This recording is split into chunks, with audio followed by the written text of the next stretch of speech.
Right, good afternoon, hello and welcome to another week of content. It's Monday, it's 5 o'clock, it's time for another live unboxing. Let me know, as always, if you can hear me and you can see me, well, hopefully you can see me, hopefully you can hear me as well.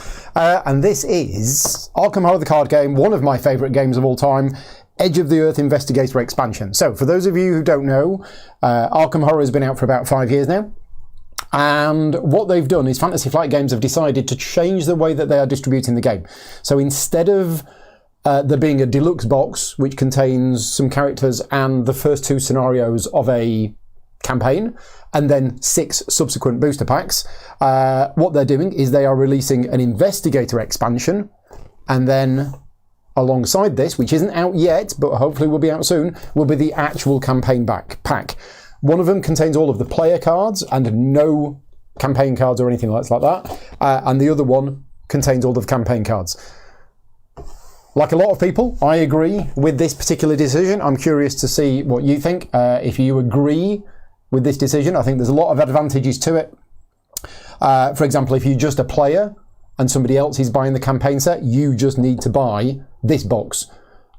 Otherwise, you find that all of the players are buying everything and then they're left with campaign stuff. It also means that you don't have to keep going to your local store every month and suddenly finding out that they're out of stock of one of them, and therefore you miss it and you spend ages trying to find it. So I personally agree with this idea. And today we're going to be unboxing we're going to be unboxing Edge of the Earth. So this is the Investigator pack. 5 Investigators in here, and it says a wealth of new player cards. So yeah, now this is compatible with anything. You can play these characters with anything whatsoever. But if you're like me and my group, how am I going to get into this? You kind of like to play the Investigators that come with the campaign itself. So we're playing Forgotten Age at the moment, and one of the characters that I'm playing is from Forgotten Age. I'm not going to be able to get into this, am I? I'm going to have to use my teeth. Bear with us a minute. Cool. Yeah, there's no way in. There we go. Right, we're in. So let's see what we've got. And it's a different style of packaging as well. We don't have a box with a lift-off lid. We just, which is actually okay, because personally, I don't like throwing away the nice boxes. And this is a very different style of storage box. This is, yeah, that's it. So this is quite thin. And, I mean, personally, I like these. I like to cut these out and maybe make posters out of them or something like that. But anyway, there we go. So this is what you get in there. Now, is this needed? Because normally, what comes with it is the book that contains the campaign and everything else. But actually, we've got some multi-class cards, which it says are new, but they're not new. I've seen these multi-class cards in a previous one. So we have multi-class cards, which, yeah, not new.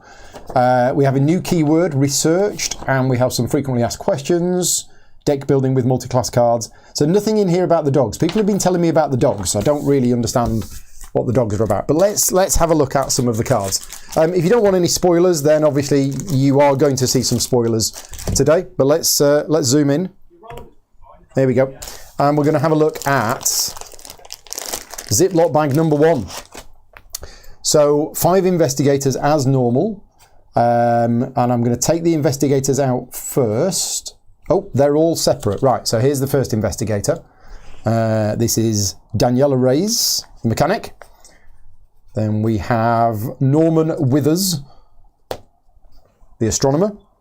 Monterey Jack. That sounds familiar. Lily Chen, mystic. Oh, lots of cards here. And Bob Jenkins, the salesman. Right, okay, so we're just going to have a look at these first. These are the 5 Investigators that you get with this pack. The rest of the cards are, the rest of the cards are basically you can use for anything. Norman came with a book previously. Okay, Adam is saying Monterey Jack finally. So, let's have a look at each of these. Let's have a look at Daniela first. So, as all characters, they come with basically a good card and a bad card. They come with a card which is good for them, unique for them, can only go in their deck, plus a weakness, which is their signature weakness, which can only go in their deck. So Daniela only has the Mechanics Wrench and the Mob Goons. Deck building requirements. So Guardian cards of level 0. Am I reading that right? Guardian cards level 0. So she's Guardian. 5 fight. Look at that. Wow. Okay, but Guardian cards level 0. So she can only have level 0 cards. Survivor cards level 1 to 5. Neutral cards 0 to 5. And up to 5 other Survivor cards level 0. I'm a bit confused by that, but obviously that's a new thing. And we will find out from the others. Right, what is Daniela's special ability? After an enemy attacks you, except for an attack of opportunity that you provoked, even if that attack was cancelled, either deal 1 damage to that enemy or automatically evade it. Hello? After an enemy attacks you, even if that attack was cancelled, either deal 1 damage to the enemy or evade it. So definitely a big fighter character. Mechanics Wrench. Okay, so very much a fighting character with the Mob Goons after them. Right, okay. Yeah, no basic Survivor cards. Really interesting. Only Survivor cards of level 1 to 5, but can have 5 level 0 Survivor cards. That's really weird. Really, really interesting. Right, let's have a look at another one. Let's look at Norman Withers next. So we're going with 5 again. We've got a stat of 5. Play with the top card of your deck revealed. Oh, I like that. That's the kind of house rule that I use in a lot of Euro games. Once per round, you may play the top card of your deck as if it was in your hand at -1 resource cost. I like that. After a weakness is revealed while on top of your deck, draw it. Okay, so let's have a look at the deck building restrictions for this one. Yeah, it's the same again. So we've got Seeker cards, only level 0. So this is very strange. Very, very strange. Norman is a Seeker, but can only have Seeker cards of level 0 in the deck. I don't understand this. Mystic cards of level 1 to 5 and up to... Right, okay. So let's have a look at what... so we've got Livre de Ebon. It's all about card management. It's all about swapping cards in the deck with the ones on top of your hand and everything else. Okay, interesting. That is Norman. We're not going to look at too much detail of these. Who should we look at next? Let's look at Lily Chen. So Lily Chen is a martial artist. We don't have a 5, but we have some really good stats. Begin the game with each discipline in your deck in play, unbroken side up. So Lily starts with 1, 2, 3, 4 discipline cards. And it says you begin the game with each discipline in your deck in play, unbroken side up. Okay, so these are permanent cards. She's got them all in play at the start of the game, which add 1 to pretty much all of her stats. Each one of these adds 1 to each of her stats. So her stats are huge. Her stats are really, really high. And they've all got different abilities. And when you do it, you flip it over. So you get the other side. Okay, interesting. Really interesting. That's one of the great things about this game is that the characters are really different in how they play. We've also got 4 weaknesses. Now, does she have to play with all 4 weaknesses in the deck? I think so. 1 Burden of Destiny for each discipline. Yeah, right. And again, she can have Mystic cards of only level 0, but Guardian cards of level 1 to 5. So here we go. At deck creation, choose a discipline asset to add to your deck. It is considered part of your deck building requirements. For every 15 experience, you choose and add a different discipline aspect to your deck. Okay, so she doesn't actually start with all 4.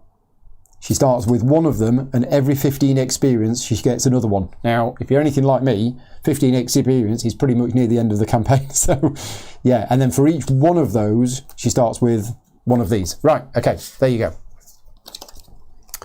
Next, let's have a look at Monterey Jack. Monterey Jack, not very good at the old willpower. At the end of your turn, if you started this round 1 location away from your current location, either gain a resource or draw a card. If you started this round 2 or more locations away, do both instead. Right, so he likes to move around. Really good on the old agility and on the intellect. Has got a trusty bullwhip, obviously, and buried secrets weakness. So the deck building requirements, I'm going to guess, is only level 0 rogue cards, seeker cards of level 1 to 5. Yeah. Okay. So that's Monterey Jack. And finally, last but not least, Bob the Salesman. Just 2 cards for Bob. At any time, an investigator at your location may reveal to you the item assets in their hand. You may take an additional action during your turn, which can only be used to play an item asset from the hand of an investigator at your location under their control. Interesting. So you, during your turn, you can play other people's item assets from their hand into play as them, and you can share the cost. Interesting. Interesting. So Bob seems to be all about items, because this is a talent. Reduce the cost of each item asset you play by 1. When you play an item, play it under the control of any investigator at your location. Right, okay. Interesting. Very interesting. He was mentioned in the Forgotten Age campaign. Was he? Right, okay. So, which of your favourite character? Out of all the ones we've seen so far, which is your favourite one and which is the one you'd play? And now we're going to have a look at the rest of the cards. What I find really interesting and what I don't quite understand is how this can be a Guardian, even though, because I don't know what the actual class has. I don't think this has any difference on the game itself.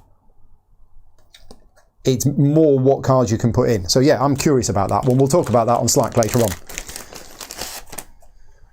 So here are all of the cards. We've probably got an equal mix. We've got the Guardian cards, the Seeker cards. And again, like I said at the start, these are all of the player cards for this next campaign, Edge of the Earth. And I think this is a really good thing, because otherwise you're having to buy each individual pack, and then the cards get revealed gradually over the campaign. Now what that means is, if you play the game as soon as it comes out, if you start a new campaign as soon as it comes out, you've only got the player cards from the first deluxe box. You then have to wait for the first booster pack to come out, which is Scenario 3, and all of a sudden you've got player cards in there, and you're like, well, I want those player cards, but strictly speaking, by the rules of the game, you can't just change cards in your deck without spending experience. And if you're anything like me, you do not want to spend 1 experience to swap out a 0 XP card for another 0 XP card. So I fully support this idea. Basically, here you go, here's the campaign, here's all of the player cards, go and build your decks, rather than splitting them out. Right, lots of the multi-class cards, huge amount of the multi-class cards. Yeah, like 3 times as much as any other class, so they've really gone for it with that one. And we got some neutral cards. Oh, and we've got some excellent extra weaknesses as well. Right, okay. I'm not going to look at too much of these, but people have been telling me about the dogs. So where's these dogs then? What's all this about dogs? I know Mark was telling me on Sunday, but I didn't quite understand it. See, Dodge is an old card. Dodge is an old card.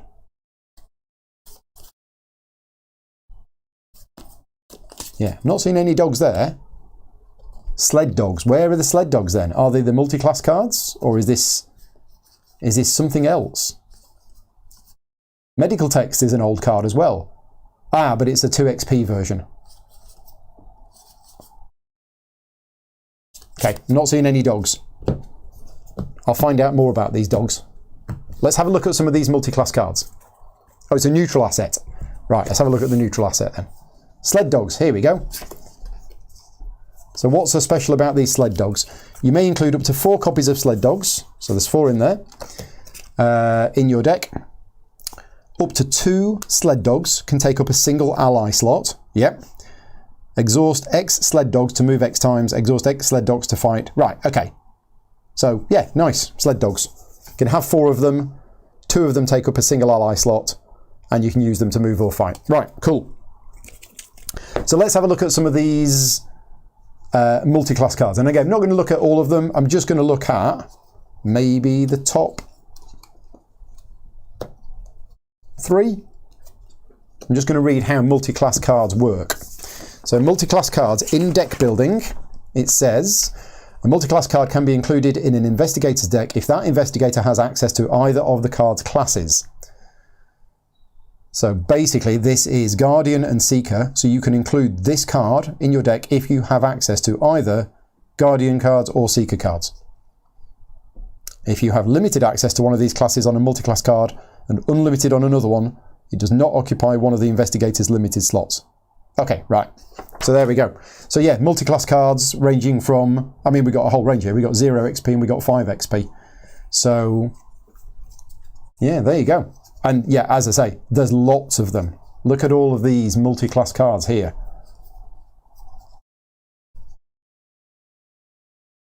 Yeah.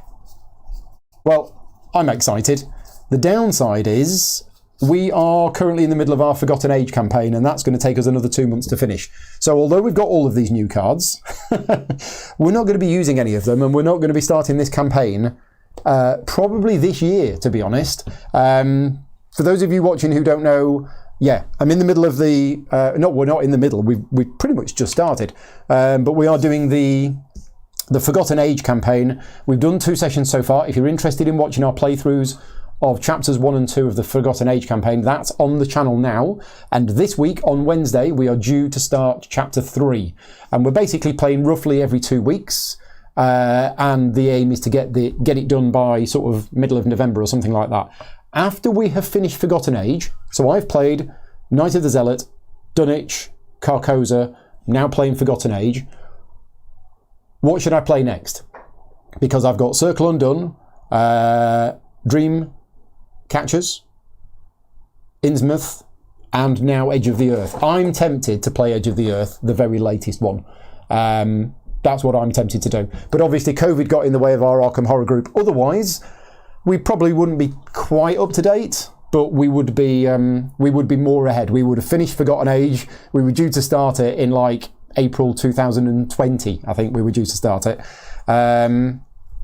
Yeah. So yeah, we would have finished. We would have done Forgotten Age. We would have done Dreamcatchers, and we'd have been on to the next one. But yeah, what should we do after Forgotten Age? You know, would you do the next one in order, or would you jump to the latest one and see what it's all about? That's everything. We're all done. So yeah, thank you very much for watching. Just a quick unboxing video. Very excited about it because Arkham Horror for me, as I've said many times before, is a top 10 game for me. Absolutely love it. Love playing it. I say would like to play it more. I am playing it quite a lot, but it's not enough. I definitely want to play it more than I'm playing. Rick says start a 2-player game with him.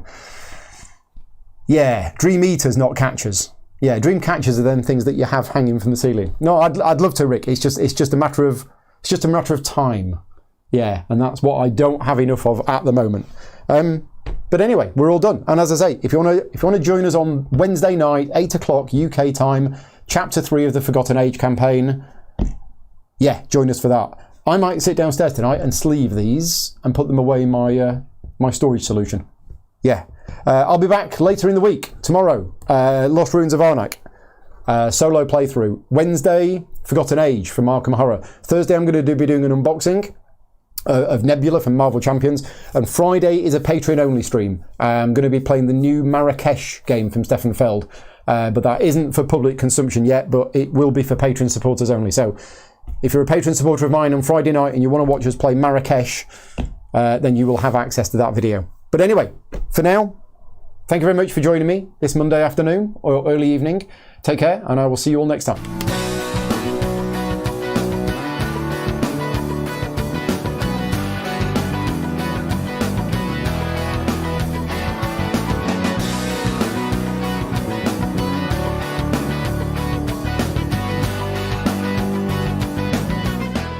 Gaming Rules is proudly sponsored by Game Toppers, upgrading your gaming experience. Visit GameToppersLLC.com.